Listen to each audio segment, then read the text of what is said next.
দুপুর 12টার সময় একটি দোয়া 3 বার পড়ুন, ইনশাআল্লাহ আগামী 3 দিনের মাঝে আপনি ফলাফল দেখবেন ইনশাআল্লাহ। দুপুর 12টার সময় একটি দোয়া একবার পড়ুন, ইনশাআল্লাহ 3 দিন আপনি ফলাফল দেখবেন নিজের মাঝে ইনশাআল্লাহুল আজিজ। এত ফজিলতপূর্ণ আমল এটি দেখেন ভাই, প্রত্যেকটা আমলের জন্য আপনার বিশ্বাস, আল্লাহর ওপর অবিচল বিশ্বাস, আস্থা, এবং আপনার দোয়া কবুল হবে নিয়ত সহি শুদ্ধ থাকা জরুরি।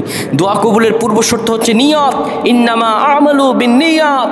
নিয়ত যার সহি, নিয়ত যার শুদ্ধ, তার দোয়া ততই কবুল। সুবহানাল্লাহ বিহামদি। প্রিয় ভাইরা আমার, এই দোয়া কবুল হবে আপনি যখন দোয়াটি করতে পারবেন। দোয়াটি হলো, যখন দুপুর 12টা বেজে যাবে অজু করে নেবেন, 3 বার সূরাতুল ফাতিহা পড়বেন, 3 বার সূরা ইখলাস পড়বেন, 10 বার দুরূদ শরীফ পড়ে দোয়াটা শুধুমাত্র একবার পড়বেন। 3 দিন আমল করবেন, আমার আল্লাহ আপনার মনের আশাগুলো কবুল করে দিবেন। পরীক্ষিত আমল এটি।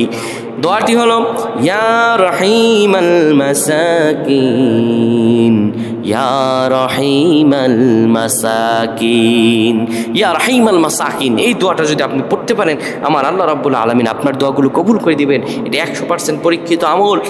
এটি দোয়া কবুল হওয়ার আমল। আল্লাহ রাব্বুল আলামিন যেন আমাদেরকে আমলগুলো করার তৌফিক দান করেন। পয়েন আমিন।